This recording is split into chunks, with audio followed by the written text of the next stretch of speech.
When Mia and I reached our third wedding anniversary, everything seemed to be going great. We weren't in a hurry to start a family. We enjoyed the freedom we had. Weekend getaways, spontaneous late-night movies, doing whatever we wanted.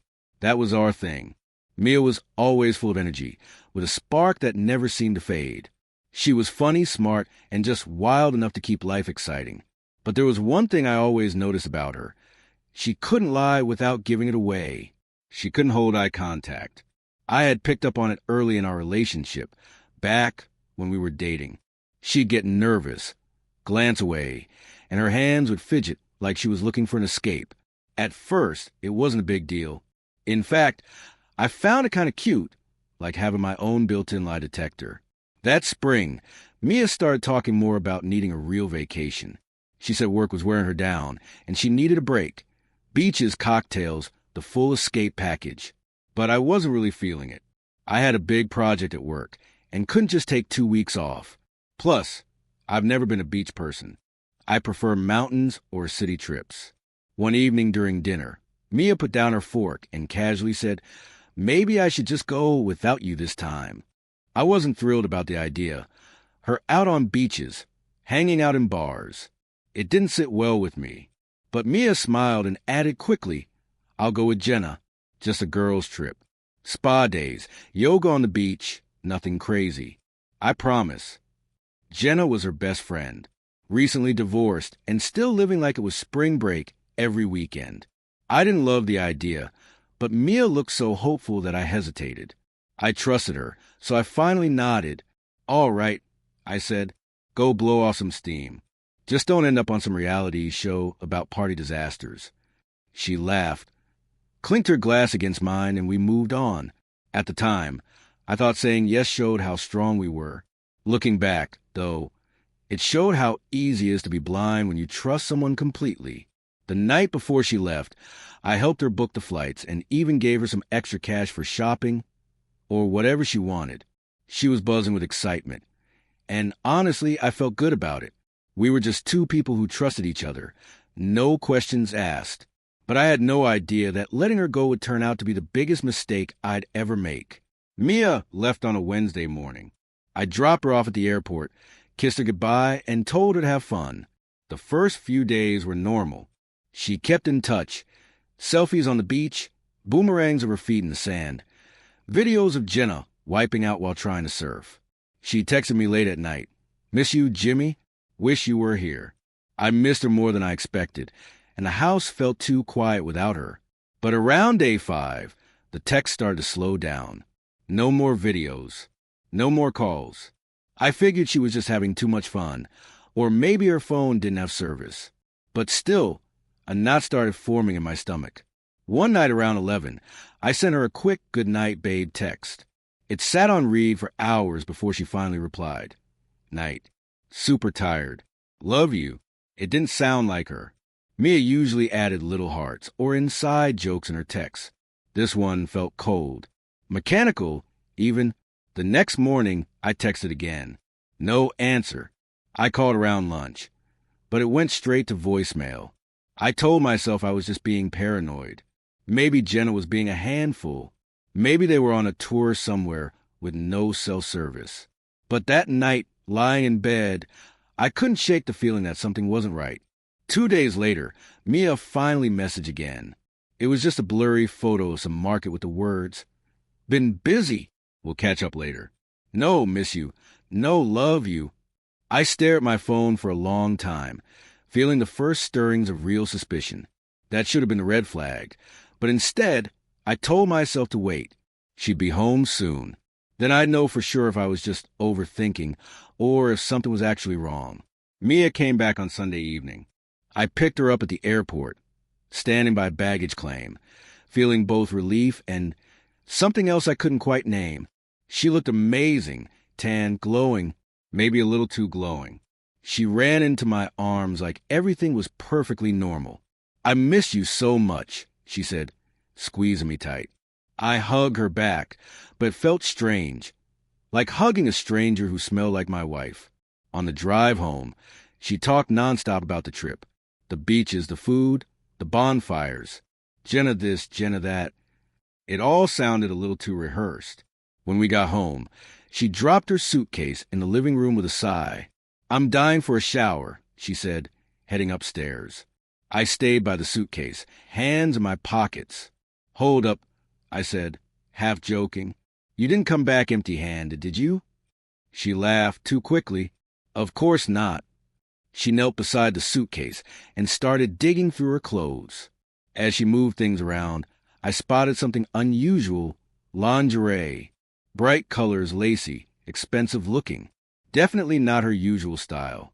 I didn't say anything, just watched. Then she froze for a second. Her hand hovered over a small black bag hidden between her clothes. She slowly handed it to me, like it might burn her fingers, flashing a smile that didn't quite reach her eyes. "Got you some local rum," she said. "Suppose be amazing." I took the bag and peeked inside. A bottle of rum wrapped in a cheap souvenir t-shirt with a cartoon dolphin on it. "Thanks," I said, setting it down. She laughed a little too loud, shoved the suitcase aside, and disappeared into the bathroom. I stood there holding the bottle and the silly shirt, and for the first time in my marriage, I wondered what the hell Mia had been doing when she stopped texting me back. Over the next few days, I tried to shake it off. Mia acted like nothing was wrong, almost too normal. She cooked dinner, laughed at my dumb jokes, even suggested movie nights like we used to have. But the more she pretended things were fine, the more I noticed the little changes. Her phone never left her side. She'd changed her lock screen password. Late night texts came in, and she'd flipped the phone face down right away. One evening, while she was in the shower, I glanced at her phone on the counter. A name popped up: Brady. The profile photo was of a tan guy with a cocky grin and no shirt. I didn't know any Brady. When she came out wrapped in a towel, I casually asked, "Hey, who's Brady?" Her body tensed, but she forced a laugh. "Oh, just some guy Jenna and I met on the island. He organizes snorkeling tours." "Harmless?"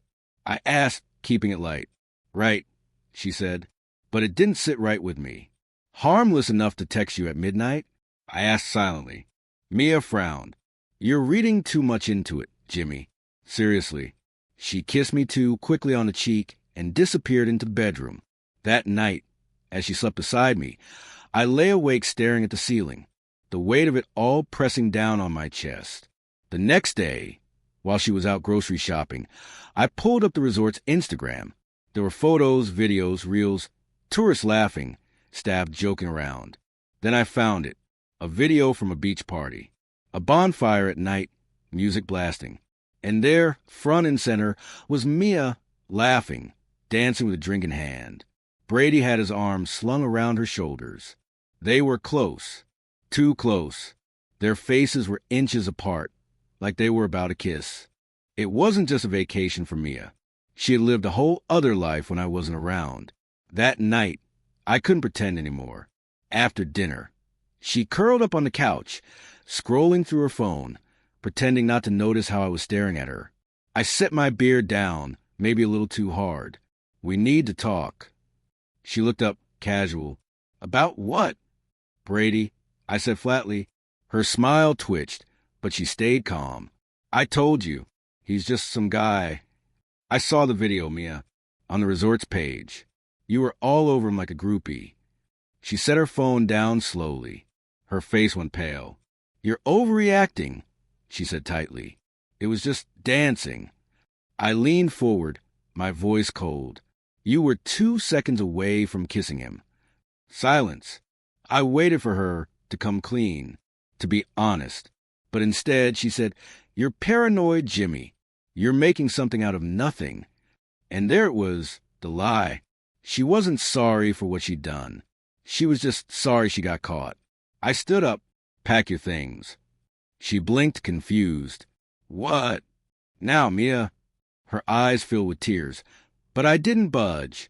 She tried to talk her way out of it, but I wasn't listening. 15 minutes later, she was packing a bag, wiping her face with the back of her hand. She paused in the doorway, suitcase in hand, mascara running. "It didn't mean anything," she whispered. I didn't reply. I just closed the door behind her and locked it. The house felt quiet after she left. I sat there for a while, staring at the door. Then I turned off the porch light and went to bed. The next few days were brutal. I didn't tell anyone right away. I worked. I slept. I worked some more, anything to keep my mind off it. Then Jenna called. Her voice was low, uncomfortable. "Jimmy, I think you should know. Mia's not doing great." "Yeah," I said flatly. "Actions have consequences." Jenna hesitated. She went to the clinic. She wasn't feeling right. They ran some tests. I didn't say anything, just waited for the punchline. She tested positive for an STD. Jenna finished quickly. She thought you should get tested too, just in case. The final kick to the gut. Even after everything, Mia had left one last mess behind. I thanked Jenna, hung up, and sat there for a long time. The anger I felt wasn't sharp anymore. It didn't have edges. It was just heavy. I got tested the next morning. Thankfully, I was clean. 2 weeks later, the divorce papers were filed. No drama. No fighting over stuff. She didn't even try to contest it. A mutual friend told me Mia had rented a tiny studio apartment across town. Said she looked rough. Thinner, paler, quieter. Word was she'd told people it was just a mistake. A stupid vacation fling. But mistakes have a way of costing you everything. Turns out, when someone burns your life down, it doesn't wreck you for years. Once the ashes settle, there's a lot of space to rebuild. 6 months after Mia left, the house finally felt like mine again. I repainted the walls, threw out the old mattress, bought a new one, fresh sheets, fresh start. And I took a trip, not a sad escape, but something real. I went to the mountains, not the beaches. Cold air, wide skies. No one lying next to me pretending things were okay. I spent my days hiking, my nights sleeping in places where my phone didn't work. And standing on a cliff, looking down at the valley below, I realized something. I wasn't angry anymore. I was free. Mia reached out once. Some long, rambling email full of apologies and wishing we could go back. I didn't answer. Didn't even read past the first line. I just deleted it. A few weeks later, I went to a barbecue at a friend's place. Jenna showed up with a new boyfriend.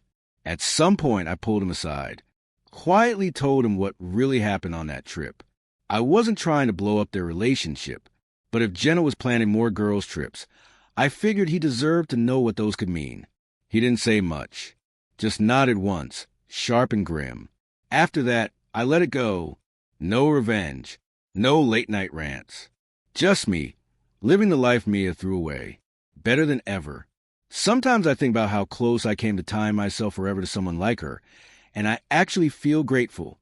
She gave me the best gift of all. She showed me exactly who she was. Before there were kids, before the mortgage, before anniversaries started stacking up like landmines. It's better to bury the marriage than bury yourself. And I sleep a lot easier now, knowing that next time I fall in love, it'll be with someone who knows how to hold eye contact when it matters.